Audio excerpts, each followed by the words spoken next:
My mom took my car and said, "You don't need it, so I gave it to your brother." I was really angry until the dealership called and told me that's not how ownership works. When my mom understood what she had done, she freaked out. I was at work when I got a text from my mom. "I gave your car to your brother. You don't need it, he does." I thought it was a bad joke, but she was serious. She had given away my car, the one I paid for with my own money. I left work early, feeling angry and scared. By the time I got to my parents' house, my hands were shaking. My car was gone. I stormed inside and asked, "Where's my car?" trying to keep my voice calm. She didn't even look up from her phone. "Your brother needed it more than you. You work close to home. He doesn't. So I gave it to him." I was furious. "You gave it to him? That was my car. I paid for it." She finally looked at me and just rolled her eyes. "We're family. What's yours is his. You'll be fine without it." My anger was boiling. "You had no right to do that." "None." She shrugged and said, "Actually, I did. The car is in my name." My stomach dropped. She was right. A year ago, my credit was bad, so I asked her to co-sign the loan. But I paid for everything, the down payment and all the monthly payments. I trusted her. "So, you just gave him the keys?" I asked, voice shaking. She smirked. "I signed the title over to him this morning. Problem solved." I couldn't believe it. "Mom, that was my money. You had no right." She sighed like I was being dramatic. "Stop being selfish. He needs it more than you."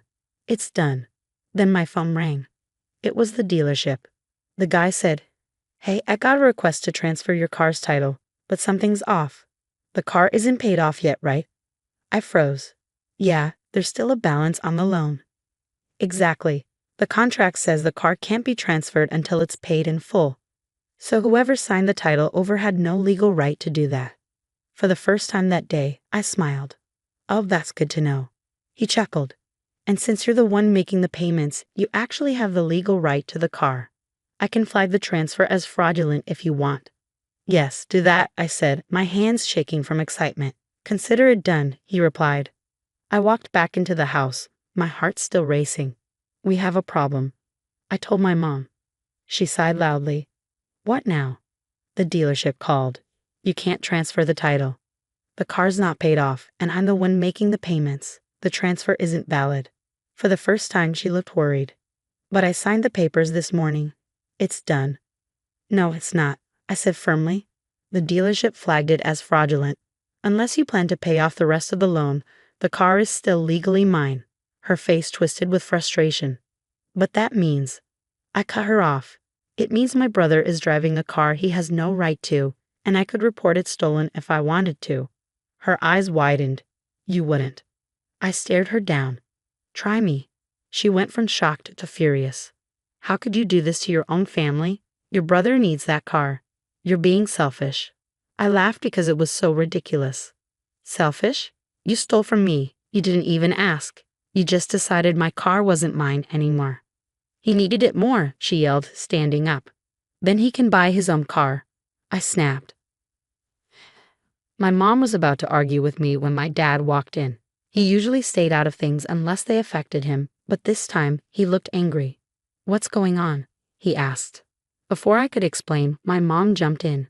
"Your child is threatening to report their brother to the police because they won't share a car." I couldn't believe what I was hearing. My dad frowned. "Wait, report him for what?" I folded my arms. "For stealing my car. Mom gave it to him without asking, but the dealership says the title transfer isn't valid. The car is still legally mine." My dad looked at my mom. "Tell me that's not true." She raised her chin. "It doesn't matter. He doesn't need the car as much as his brother does."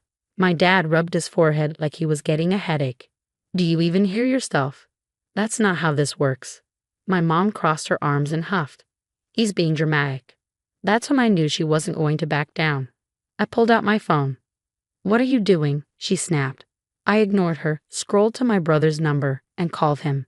It rang a few times before he picked up. "Yo," he answered like nothing was wrong. "Where's my car?" I asked, my voice cold. There was a pause. "Dude, relax. Mom said." "I don't care what Mom said." I cut him off. "The dealership flagged the title transfer. It's not valid. The car still legally belongs to me." Silence. Then he said so. I couldn't believe it. So you have two options. Bring it back right now, or I report it stolen. He laughed. Bro, chill. It's just a car. You can get another one. I gripped the phone tighter. I paid for that car. That's my money, my payments. If you don't bring it back in the next hour, I'll call the cops. He sounded nervous now. You're not serious. You have 1 hour, I said, and then I hung up. My mom exploded. How could you do that to your own brother? I snapped back. How could you do this to your own son? You stole from me, and now you're mad that I'm taking it back. She tried to argue, but my dad cut her off. Enough. She looked at him shocked. You're taking his side? My dad looked exhausted. I'm taking the side of the law. He paid for that car. You had no right. My mom looked hurt and angry. Then she said, well, if he gets it back, he's not welcome here anymore. The room went quiet. My dad's eyes turned cold. You're really going to kick him out over this? She lifted her chin. If he calls the police on his own brother, then yes. I swallowed hard, knowing this moment was coming. I took a deep breath. Fine, I said. If that's how it is, then I'm done. My mom blinked. What? I looked at my dad. I'll come by this weekend to grab the rest of my stuff. Then I looked straight at my mom. And don't worry, I won't call the cops. She looked relieved for a second. Then I said, because I'm going to the dealership first thing tomorrow and having the car repossessed. Her face went pale. Wait, no. I cut her off. You made this mess. You wanted to pretend I don't own the car. Fine. Let's see how my brother likes it when a tow truck shows up at his job and takes it back. I grabbed my keys and walked out, leaving my mom standing there in shock. This was far from over. I barely slept that night. I couldn't stop thinking about my brother driving around in my car, acting like it was his, and my mom feeling like she'd won. But the real reason I couldn't sleep was because I was about to turn the tables in a way they wouldn't see coming. The next morning, I went to the dealership as soon as it opened. The manager, Frank, was waiting for me. You're absolutely in the right here, he said, shaking my hand. I felt some of the tension leave my shoulders. So what happens now? I asked. We're sending out the repo truck today, Frank said with a grin. But then he looked serious. There's something else. I found something strange while looking into your payments. What do you mean? I asked, frowning. Frank slid a paper across the desk. I looked at it, and my stomach dropped. It showed a second loan under my name, a $28,000 car loan taken out 2 months ago. What the hell is this? I asked, my voice shaking. Frank lowered his voice. It looks like someone used your information to buy another car. It's not the one you bought. It's a different model. Whose car is it? I asked, already dreading the answer. Your mom's, he said grimly. The room spun. My own mother had used my name to get a car for herself, and the payments were already late. So you're telling me my credit is getting ruined because of a loan I didn't even know existed? I asked, trying to stay calm. Frank nodded. I'm afraid so. At that moment, something inside me snapped. This wasn't just about my car anymore. This was about getting justice. I left the dealership with a plan. First, get my car back. Then, expose what my mom had done. I went to the bank and pulled my credit report. There it was, a $28,000 loan I never signed for. I called the finance company and reported it as fraud. The lady on the phone sounded worried. Are you saying you didn't approve this? She asked. No, I said. And I want to file a fraud report. After answering some security questions, she spoke carefully. Sir, the cosigner on this loan is the same person who tried to transfer your car's title yesterday. My mom had used my name to buy a car for herself and had my brother cosign it. This was full-blown identity theft. By noon, I got a text from Frank. Repo successful. We got your car back. I felt relief wash over me. Step 1. Complete. Then my phone buzzed again. It was my brother. WTF. Dude? Where's my car? I ignored him. Then my mom called. I let it go to voicemail. A few minutes later, I got a text from her. How dare you do this to family? I couldn't help but laugh. I let her panic for a while before finally answering her call. How could you do this? She shouted. You mean, how could I take back the car I paid for? Easily. You had no right, I said coldly. Her voice was shaking. You can't do this. I needed help. You were supposed to help me. I almost laughed. Help you? You didn't even ask me. You just stole from me. It's not like that, she said quickly. I was going to tell you. I just needed the car. You ruined my credit, Mom. And I already reported the fraud. The finance company will be contacting you soon. You wouldn't? She gasped. I already did. I let that sink in. And you might want to figure out how you're going to get around because they're probably going to repossess your car next. She screamed, and I hung up. By the end of the week, both cars were legally repossessed. My brother had to take the bus. My mom kept calling and texting, begging me to fix things. But I didn't care. She stole from me, lied to me, and destroyed my credit. With the dealership's help, I filed fraud charges. The finance company backed me up. My mom was now under investigation. And when my dad found out what she did, he left her. She had to move in with a distant relative because she couldn't afford rent anymore. As for my brother, he was still mad at me. But I didn't care. They made their choices, and I made mine.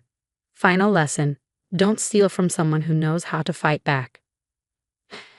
After I hung up on my mom, I took a deep breath and let everything sink in. I had done it.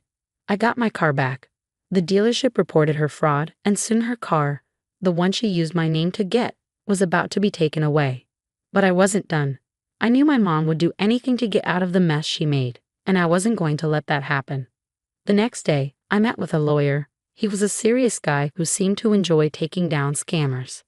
After I told him everything, how my mom took out a loan in my name, tried to steal my car, and ruined my credit, he leaned back and let out a low whistle.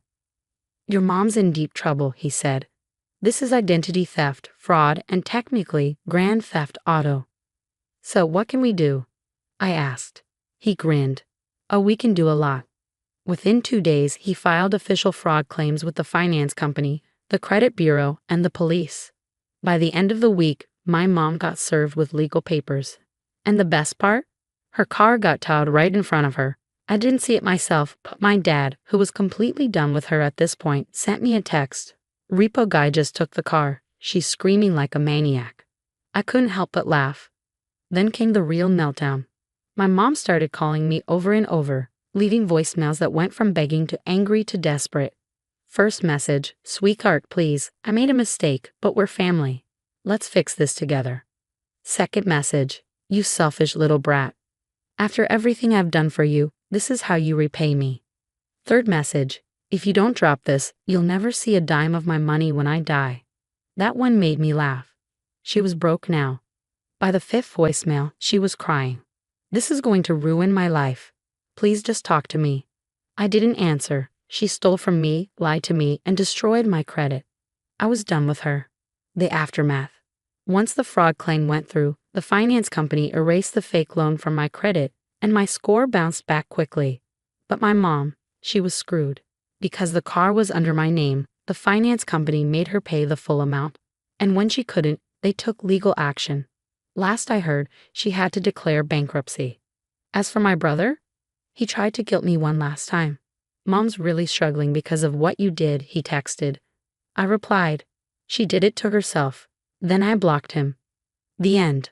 I got my car back, my credit was fixed, and my mom, who thought she could take whatever she wanted, ended up losing everything.